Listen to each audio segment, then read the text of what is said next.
Acara ini dipersembahkan oleh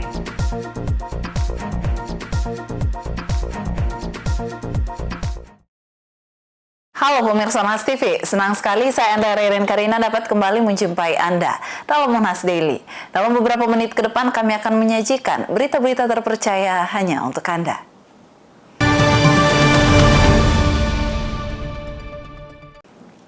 Pemirsa, Universitas Hasanuddin Makassar menerapkan perkuliahan daring selama 2 pekan lebih awal sebelum Hari Raya Idul Fitri 1446 Hijriah. Namun terlihat masih ada sejumlah mahasiswa yang memilih tetap di kampus. Berikut liputannya untuk Anda. Sejumlah mahasiswa Universitas Hasanuddin Makassar masih terlihat melakukan aktivitas di area kampus.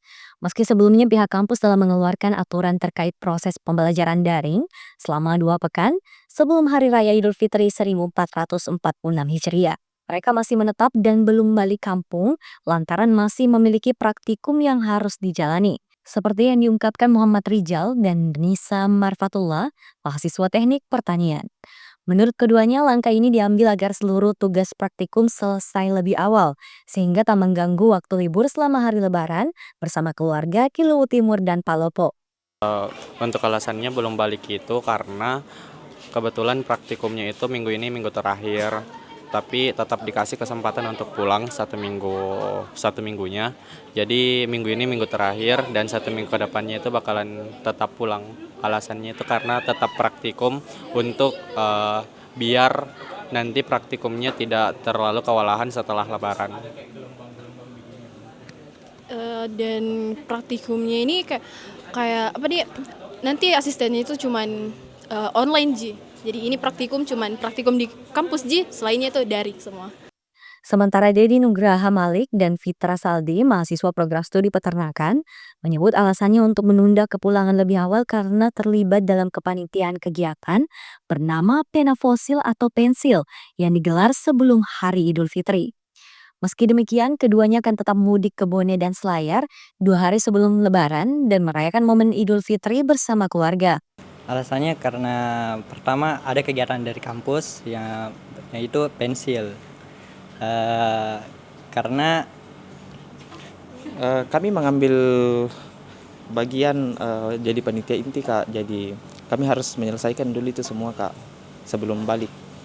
Dan itu acaranya itu sudah besok. Rencananya balik kampung kapan? kalau rencana mungkin 2 hari sebelum Lebaran Kak. Untuk aktivitas kampus Unhas akan diliburkan pada 28 Maret hingga 7 April 2025 menyambut Hari Raya Idul Fitri 1446 Hijriah dan kembali beraktivitas normal pada 8 April 2025 sesuai edaran libur nasional. Zulkarnain, Unhas TV. Gaya berpuasa generasi Z kini tak hanya soal ibadah, tapi juga mengikuti tren digital. Dari kajian online hingga donasi via aplikasi, teknologi semakin melekat dalam cara mereka menjalani Ramadan. Berikut liputannya untuk Anda.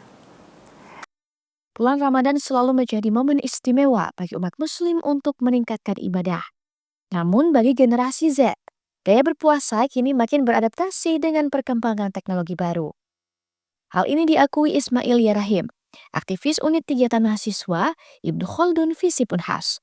Menurutnya, banyak platform daring kini menjadi pilihan utama Gen Z dalam menjalankan aktivitas keagamaan selama bulan suci ini. Platform itu mulai dari kajian online hingga memudahkan berdonasi melalui aplikasi digital. Semua menjadi bagian dari tren puasa generasi Z. Puasa di bulan Ramadan ini, menurut saya ini menjadi momentum istimewa untuk bagaimana kemudian kita sebagai Gen Z untuk meningkatkan amal ibadah kita tentunya dari yang kemudian biasanya masih di bawah amalnya, tetapi karena melihat bahwa perkembangan digital yang ada, tentunya ini menjadi sarana Gen Z untuk mempermudah dirinya bagaimana kemudian bisa meningkatkan amal ibadahnya. Salah satu contohnya banyak kemudian platform-platform yang disediakan oleh oleh Basnas misalnya, atau platform-platform yang ini menjadi gaya tersendiri untuk anak-anak Gen Z melakukan ibadah kepada bahannya misalkan. Apalagi di dalam bulan Ramadan ini kita sudah disuguhkan misalkan aplikasi Al-Quran digital. Nah ini tentunya mempermudah kita di dalam menjalankan ibadah. Banyak juga kemudian pengajian-pengajian yang berbasis platform ini tentunya mempermudah kita juga. Jadi banyak anak-anak muda itu sudah tidak lagi datang langsung ke pengajian-pengajian, tetapi mereka hanya bisa mengakses lewat handphonenya, itu bisa melakukan atau bisa melakukan kajian-kajian. Sedangkan bagi Khalifah, mahasiswa FIB Unhas, dirinya lebih suka sesuatu yang instan.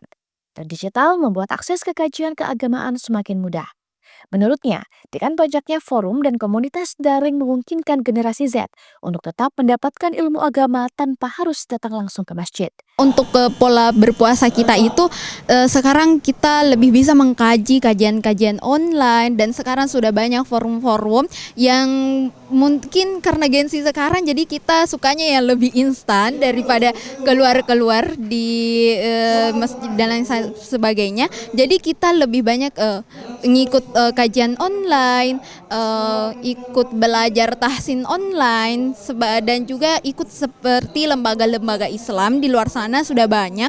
Dan juga tapi kita itu lebih excited sih untuk sholatnya begitu. Kemudahan akses digital mendorong pelaksanaan ibadah di bulan Ramadan menjadi semakin fleksibel bagi generasi Z.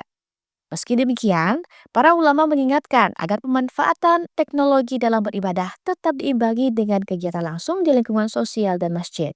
Rizka Fraja, Unhas TV. Pemirsa, beragam menu makanan dan minuman jadi pilihan umat muslim saat berbuka puasa, termasuk aneka gorengan. Namun apakah berbuka dengan gorengan aman bagi kesehatan tubuh? Simak informasi berikut ini. Berbuka puasa menjadi momen yang ditunggu umat muslim setelah kurang dari 13 jam menahan lapar dan haus. Saat berbuka, setiap orang memiliki preferensi makanan dan minuman yang berbeda-beda. Ada yang berbuka puasa dengan segelas air putih dan kurma, ada pula yang justru berbuka dengan makanan berminyak atau gorengan. Dari semua menu berbuka, gorengan ini disebut tak aman untuk kesehatan tubuh. Namun, apakah ini benar menurut pandangan ahli? Dikatakan dokter spesialis gizi klinik Unhas, Dr. Andi Yasmin Syauqi, MSc SPGK Konsultan, tujuan berbuka yakni sebenarnya adalah mengganti cairan tubuh yang hilang selama belasan jam berpuasa dan menaikkan gula darah. Sehingga pemilihan makanan yang tepat harus diperhatikan. Menurutnya, minuman ataupun makanan manis sangat dianjurkan untuk meningkatkan kembali gula darah tubuh, misalnya dengan air putih dan buah kurma. Dan jika berbuka dengan gorengan, dikhawatirkan gula darah tubuh meningkat secara lambat. Selain itu, kandungan minyak pada gorengan dapat memperlambat pengosongan lambung, terlebih jika dikonsumsi dalam jumlah yang banyak. Ia menyebut jika gorengan tinggi akan kalori dan lemak.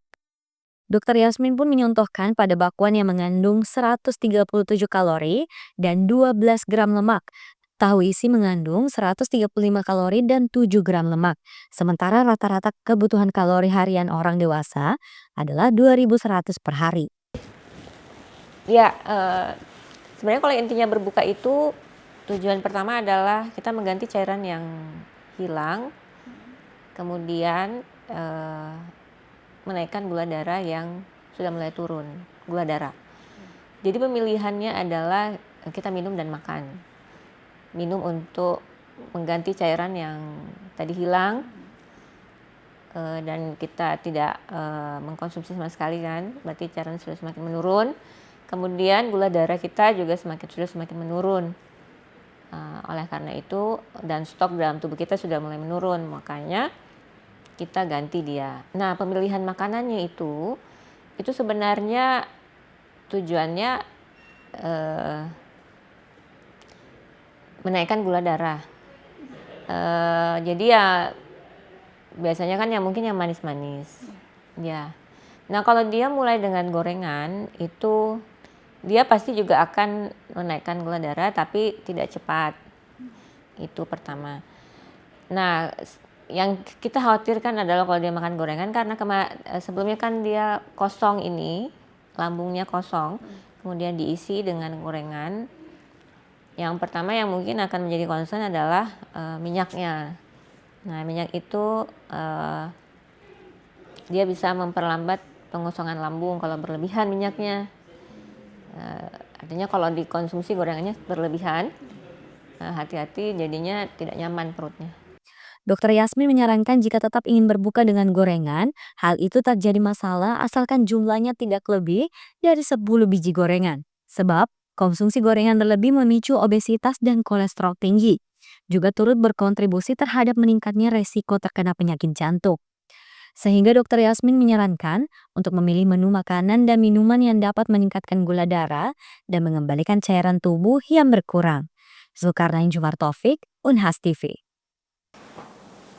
Pemirsa, Lailatul Qadar merupakan malam yang lebih baik dari 1000 bulan dan menjadi momen istimewa bagi umat muslim di seluruh dunia. Bagaimana sebenarnya sejarah Lailatul Qadar dalam Islam? Apa makna dan hikmah yang terkandung di dalamnya? Berikut informasinya untuk Anda. Lailatul Qadar merupakan malam yang lebih baik dari 1000 bulan yang terjadi di 10 hari terakhir di bulan Ramadan. Kemuliaan bagi mereka yang meraih Lailatul Qadar adalah meraih keutamaan ibadah selama 83 tahun. Di bulan Ramadan, Al-Quran pertama kali diturunkan kepada Nabi Muhammad SAW. Dan pada malam Lailatul Qadar, Al-Quran diturunkan secara sekaligus dari Lauh Mahfuz ke Baitul Izzah. Dalam perspektif sejarah, Lailatul Qadar bukan hanya sekadar malam turunnya Al-Quran. Lebih dari itu, malam ini juga menjadi simbol kemuliaan dan keberkahan. Pada malam ini, Allah Subhanahu wa Ta'ala melimpahkan rahmat dan ampunannya kepada hamba-hambanya yang beriman dan bertakwa. Oleh karena itu, umat Islam sangat dianjurkan untuk memperbanyak ibadah dan amalan di malam ini.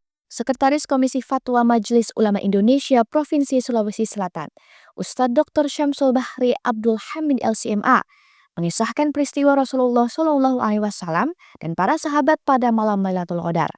Malam Lailatul Qadar itu terbukti ada dan Rasulullah SAW pernah mengalaminya ya, dengan sabdanya wa inni asjudu fi tinin wa ma'in atau fi ma'in wa tinin. Saya itu saat itu sujud sementara tempat sujud saya itu becek bercampur dengan air dengan tanah. Jadi para sahabat itu berusaha untuk mengetahui yang mana itu, dan ada Abu Sa'id Al-Khudri ditanya oleh sahabat lainnya.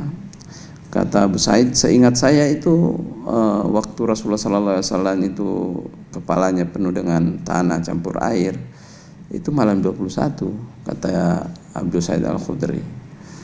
Nah, pernah suatu saat Nabi SAW ingin menjelaskan tentang Lailatul Qadar. Sudah diniatkan mau dipastikan bahwa malam kesekian Lailatul Qadar. Tetapi tiba-tiba di perjalanan itu Rasulullah SAW mendapatkan ada orang yang bertengkar, dua orang bertengkar sama-sama kaum muslimin yang dipengaruhi oleh syaitan tentunya ya. Kemudian setelah itu Rasulullah SAW melerai. Kemudian Nabi berangkat ke masjid. Nabi dibuat lupa oleh Allah untuk menjelaskan itu. Akhirnya Nabi mengatakan carilah di 10 malam terakhir ya. Artinya begini, orang bertengkar itu kebaikan itu diangkat oleh Allah Subhanahu wa Ta'ala dan keberkahannya tidak ada, sehingga apa yang seharusnya didapatkan orang pada malam itu, penjelasan itu menjadi tidak dijelaskan. Lailatul Qadar dalam perspektif sejarah Islam, malam penuh makna dan hikmah serta bersejarah. Malam ini menjadi pengingat bagi umat Islam akan pentingnya Al-Quran sebagai pedoman hidup, serta kesempatan untuk meraih ampunan dan rahmat dari Allah Subhanahu wa Ta'ala. Aminah Rahma Ahmad, Rizka Fraja, Unhas TV. Guru Besar Universitas Pajajaran berbicara tentang bagaimana ujaran kebencian menjelang pilkada muncul. Berikut laporan lengkap tim DV4 TV untuk Unhas TV.